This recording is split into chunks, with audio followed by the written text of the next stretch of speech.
Everything started with the C4 Corvettes. Without the C4 Corvettes, we wouldn't have the C5, C6, or the C7. The C4 Corvettes paved the way for the C5, and we know the C5 took Corvettes to the next level. The C5 opened the door for the C6, the C6 ran through that door, and the rest was history. The reason why the C5 Corvettes is really the GOATs because the C5 Corvettes changed the game forever. With the C5 Corvettes, we got the LS1, and we know LS engines changed the game forever, especially for General Motors. But way before the LS engine was even thought of, General Motors used the LT engines.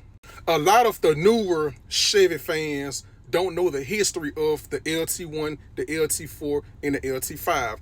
They are familiar with the 6.2 variants of these engines, but way before General Motors adapted the 6.2 platform, General Motors was solidified with the 5.7 platform. Prime example, with the 6th gen Camaro, you got the 6.2 LT1.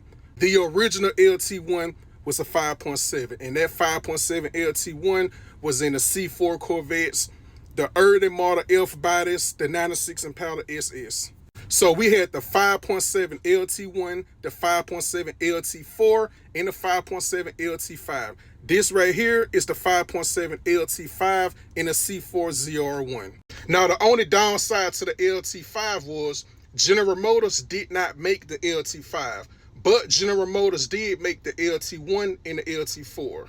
So really, back in the days, it was the LT1 and the 350. The LS1 was based off the 350 and the LT1. Let's just say it was a new and improved version. But we can't forget about the Viper as well. The Generation 1 Viper. One of the most dangerous cars that you can possibly drive. This thing had an 8-liter V10.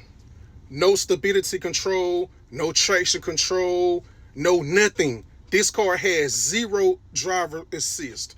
When you got behind the wheel of a Generation 1 Viper, it was you in that car. The Gen 1 Viper was pretty much a death wish and a death trap because this car purposely tried to kill anyone that drove it. But without these two, we wouldn't have a Gen 5 Viper or a C8 Corvette.